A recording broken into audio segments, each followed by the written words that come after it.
Do y'all remember the first anime that had a real impact on you? Not your first anime, but rather the first one you fell in love with. There's something special about a particular piece of media when it clicks with you and makes you engaged in an entire medium or genre of art. It's something particularly special to really only you. I happen to have a very interesting history with anime. It was a very coincidental type of thing, like how I think a lot of kids my age found anime. Do y'all remember when Disney just randomly aired the 2005 Doraemon anime? I was never aware that it was called anime. I just knew it was a cartoon that I watched on Disney XD after school sometimes, and I fucking loved it. Shit went so fucking hard. We love Doraemon here. Like, look at him, he's so fucking scrunkly. Look, I do not tolerate disrespect towards Doraemon in this house. Hell, I used to fucking watch My Hero Academia before I was even in high school, but to be honest, it never really stuck with me that long. It was a lot of fun and had some cool ass art and animation, but I don't know, I just kind of fell off of it after a while. Got this really sick poster though in my bedroom that you see sometimes. But the anime to really kickstart my love for the medium was Ouran High School Host Club.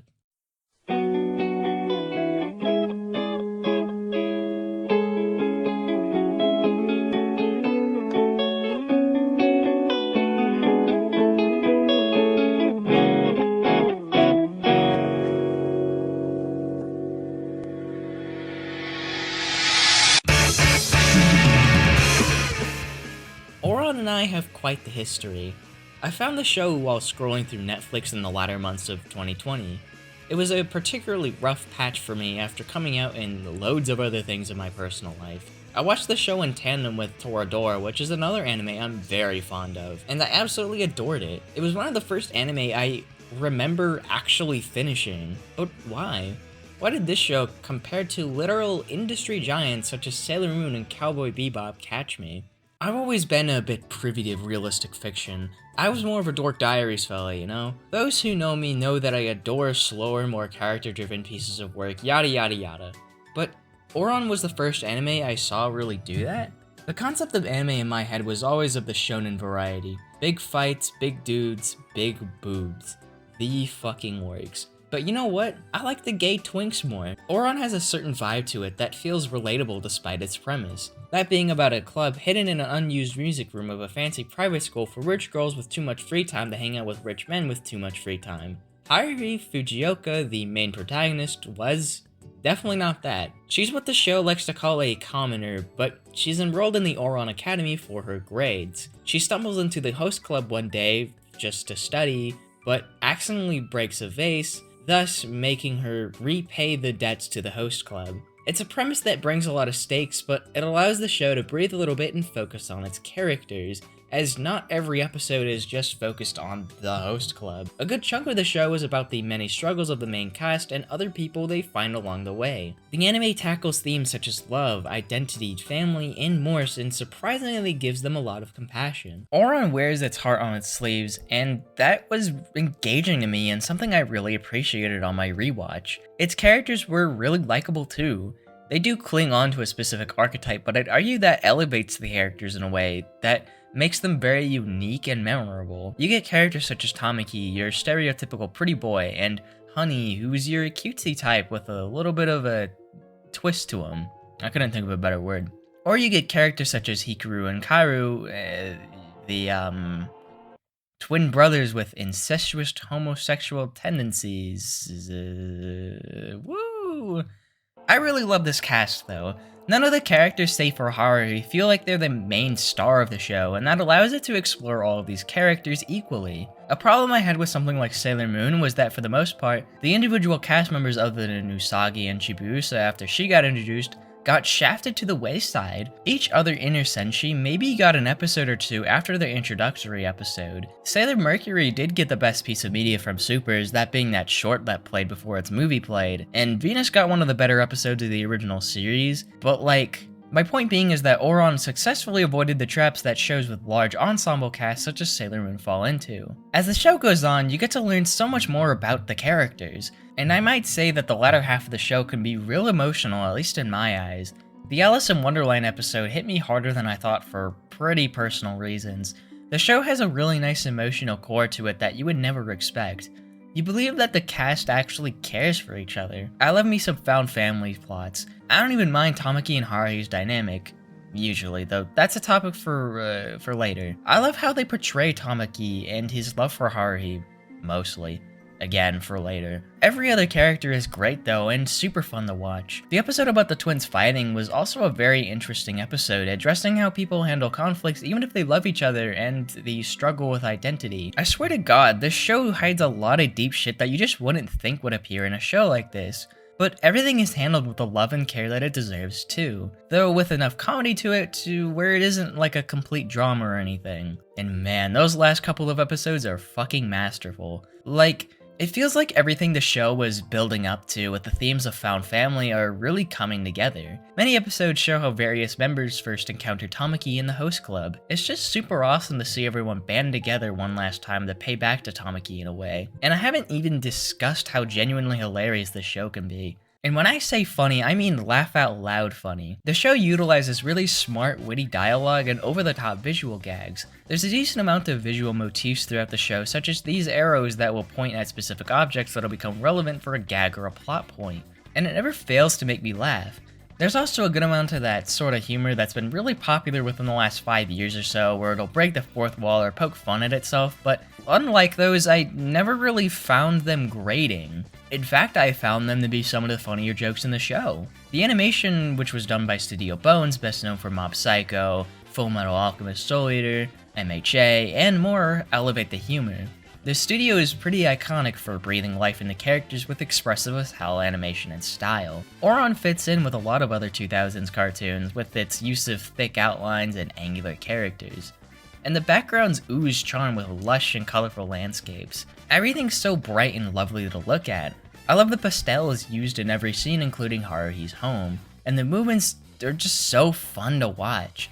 I can't describe animation in particular too well, but I believe it's very fluid and pleasing to watch. The art and animation really elevate whatever tone the show goes for, especially its more comedic moments. And how could I forget the incredible cast for the dub?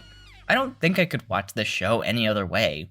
The voices here are just so spot on, like for real. But the thing that truly had me fall head over heels for the show in particular was Haruhi. She's the main protagonist of the show like I mentioned before, but the big twist is that, well, she's a girl. Which doesn't sound like a lot, but they make a pretty big deal out of it in the first episode and throughout the rest of the series. I really liked what Haruhi says in response to Tamaki when they discuss her identity. Listen, Senpai, I don't really care whether you guys recognize me as a boy or a girl. In my opinion, it's more important for a person to be recognized for who they are rather than for what sex they are. I found a lot of solace in Haruhi's gender struggle, and I think that aspect of the show is handled pretty well. Everyone in the club is generally pretty supportive however she chooses to present herself, and they even do their best to cover up the fact that she's a girl during their medical checkups. I wasn't even particularly looking for queer media at the time, even with how early I got into Ouran relative to my coming out. I might have been looking for more girly shows, but that's about it really. And to be fair, I've always been pretty biased towards romance plots, even when I was real young. That probably explains like a whole lot. Hold up. Like, as I'm here writing this, wrote this back in like December or January or something. Fuck, that's a long time. For my trans femmes in the audience, I have a question real quick. Were y'all ever the same way, or was I just a hopeless romantic from the start? Romance subplots were usually saved for the more girly shows, at least when I was young. I don't know, like, I don't even fucking know. Back to the video. Yeah, this show felt really affirming at a time where I really needed it. Maybe more so than Sailor Moon in certain aspects. Though not to discredit that show, since it was my literal entire personality for a while, and I'm still feeling the effects of that to this day. But Ouran was the first show to really tell me that it never really mattered what sex I was to achieve something. Haruhi is a massive inspiration to me and many others it seems, a fucking true-ass non-binary icon if I've ever seen one. Ani's arc also resonated me in a way similar to Makoto from Sailor Moon. My apologies for bringing up Sailor Moon so much, just these two anime are very much tied with my own coming out and they mean almost as much to me, like, fuck dude. His whole arc of being able to like cute things despite what others tell you hit me for very obvious reasons. Clearly, from what we can gather, Ouran is a perfectly a-okay, perfect little anime that I can recommend anyone watch. Okay, fine, I can't beat around the bush here. This show has a fuck ton of issues. Firstly, yes, Haruhi is a wonderful representation of what it means to be non-binary, but the show does not really extend that kindness to her father and their friend. Tranny. Like, holy damn, cool down on the slurs, fellas. I don't know, it's a weird double-edged sword with its views on gender identity and queerness in general. And the thing is you can't really say transgenders didn't exist in the 2000s Japan, as the Gender Identity Disorder Act was passed in 2003 when the original manga was still being worked on, and the anime was nowhere near close to being a reality. This act allowed Japanese citizens to legally transition as long as they were over the age of 22, unmarried, undergoing reassignment surgery, sterilization, and had no children under the age of 20. I think it's safe to say that this law is pretty archaic nowadays, but it was a sign of progress, especially in the 2000s. I guess maybe it was an American choice from there? That's the only way I could think of the excuse, well, gay people weren't a concept or whatever bullshit people pull. By the time Ouran was released in the US, Massachusetts and a few other states have legalized gay marriage, and we're still dealing with the issue of trans rights to this day, to be absolutely fair. Also, if you want some more salt in the womb for the sub, they used the Japanese word okama, basically meaning homosexual. It's at the very least way less in your face about the manner. I mean, any anime fan could tell you that representation is very spotty at best. For every Stoppibaru-kun, you get a Claudine, and Ouran falls somewhere in the middle for me. God, I don't know, like I just said, it was a double-edged sword. And that isn't even the end. The fucking beach episode. The episode follows the host club as they travel to the beach for a vacation, but Hikaru and Kaoru notice that Haruhi doesn't really get scared. Thus the host club, mainly the twins and Tamaki, try their best to scare Haruhi by the end of the vacation. It's a pretty standard Ouran episode for the first half, and to be fair, it's pretty fun. But later on, Haruhi catches a few guys approaching some girls, and she tries to stop them. Haruhi gets thrown into the water, and Tamaki saves her. Instead of asking if she was safe or being fucking normal, he decides to berate her for the stupid decision she made. Haruhi defends herself by saying the sex she is shouldn't matter when it comes to doing the right thing. See, like, I think a normal person would find that Tamaki was in the wrong. Correct? No, not at all. The rest of the group finds Haruhi to be in the wrong, and the rest of the episode is spent forcing Haruhi to apologize for something she shouldn't even have to. And it continues on. After dinner, Haruhi throws up and washes herself. Not knowing where she's going exactly, she stumbles into Kyoyo's room. They have a conversation about what happened, and he says Haruhi can apologize with her body. He then pins her down on the bed, though he doesn't do anything. We're left with the conclusion that it was meant to scare her. It's very obvious to say that it's very disgusting on many levels, and I was dreading getting to this scene in specific. The episode does sort of de-escalate at the end with the really sweet scene of Tamaki protecting Haruhi from the thunder and lightning. I thought this was genuinely the best part of the episode. Leave me someone like Tamaki on God, you know, except for that stuff. Though the rest of the host club finds them together, and Tamaki's the pervert here?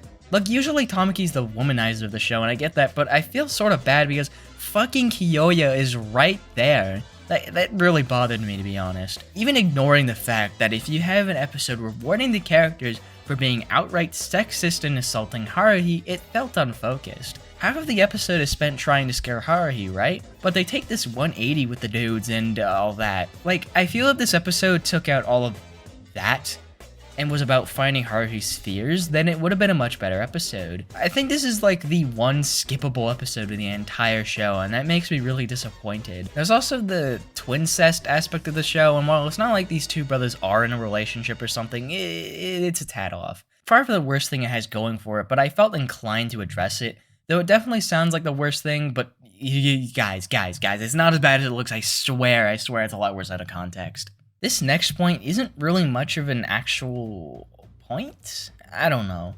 It's something I feel compelled enough to mention here, only because people do find it problematic, but Tamaki. Tamaki's a really weird character to me. He's seen as this womanizing deviant, which isn't the least true statement.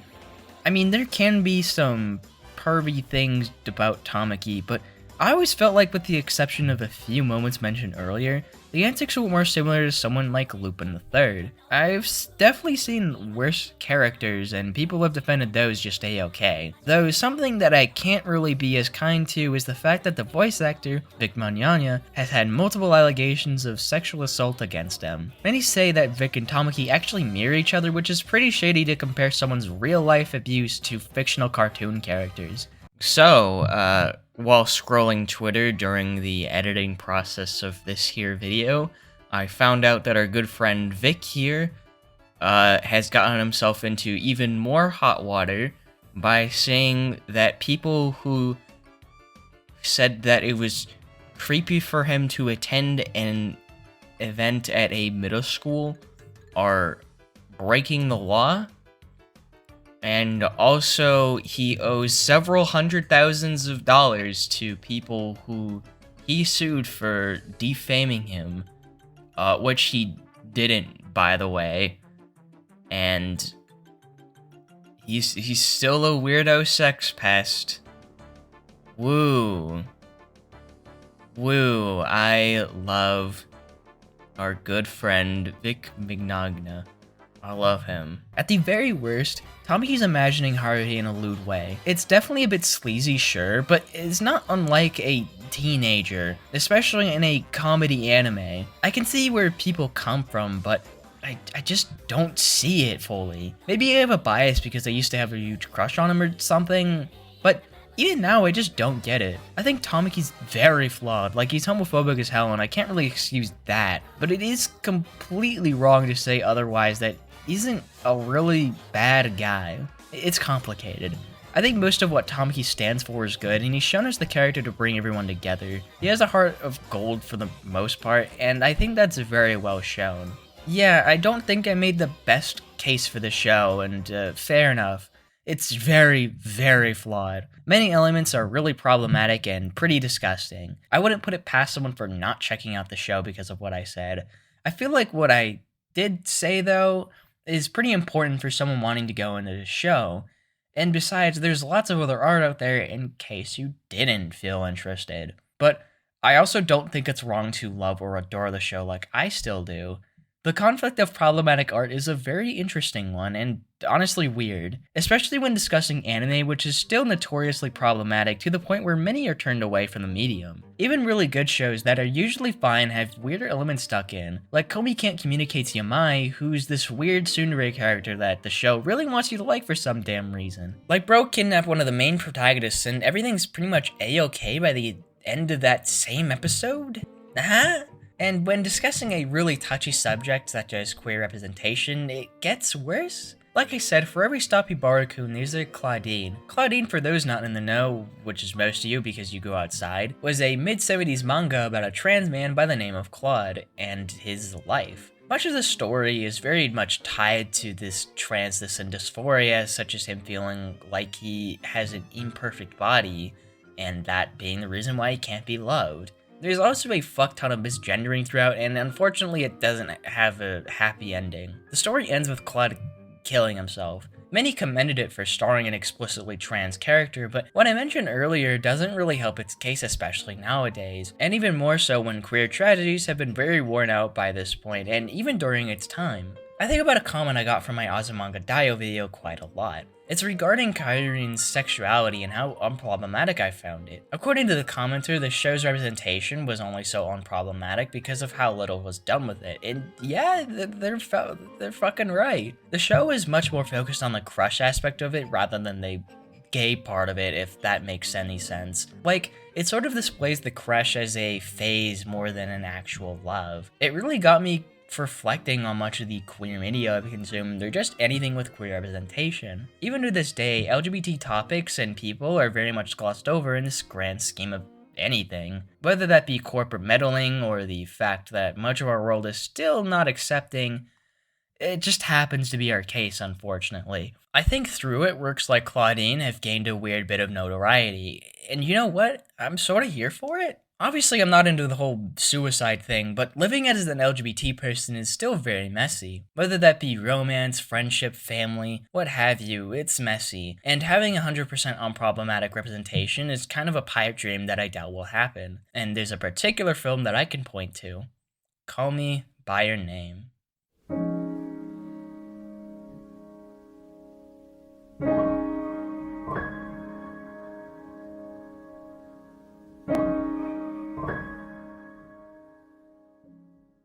Directed by Luca Guadagnino and released in 2017, Call Me By Your Name follows the story of two bisexual Frenchmen named Elio and Oliver who engage in a slowly developing romance. It's a movie that lets you bask in its jaw-dropping setting and elevated by its wonderful cinematography. The film is very willing to take its time to explore every character and theme it can possibly tell. That's what Guadagnino is an expert at. At least that's what I think based on the two films I watched of his, including this one. My first time watching it was in bed at like 2 a.m. and damn it, I almost cried at the end. The ending struck me like a wrecking ball and decided to eat my guts for the fun of it. I was very ready to call it one of my favorite films ever, but I took more time to think about it and... The main relationship between the two men in question is questionable at best, let's just say.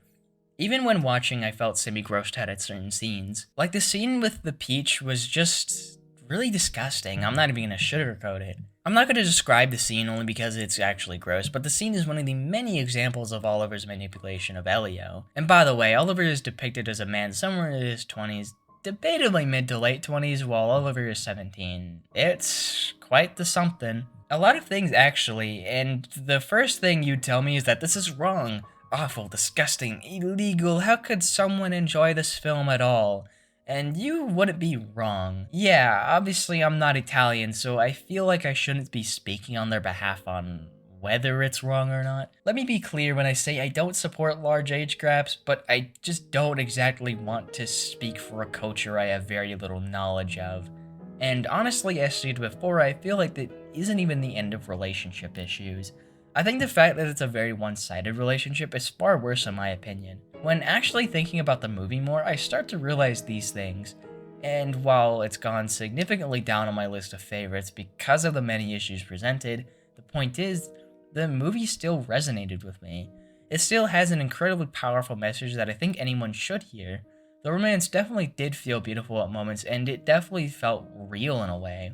It's really difficult to describe, but it gives you the feeling of how once-in-a-lifetime true love can feel.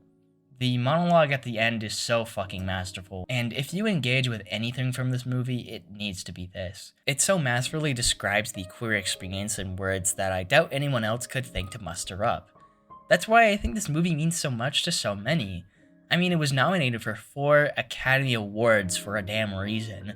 Queer media is such a weird, rare, and beautiful thing to me.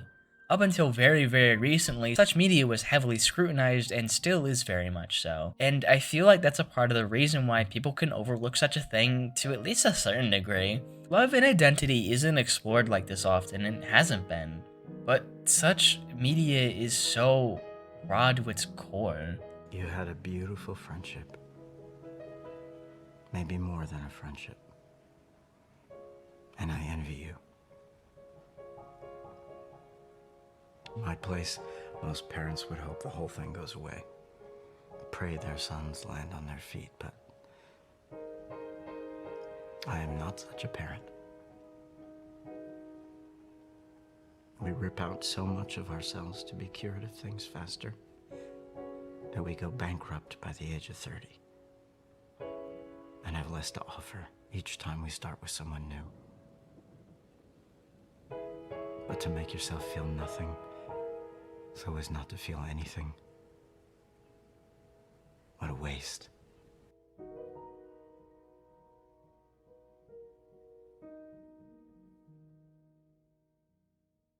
That's why Ouran still hits with me this much after so many years now.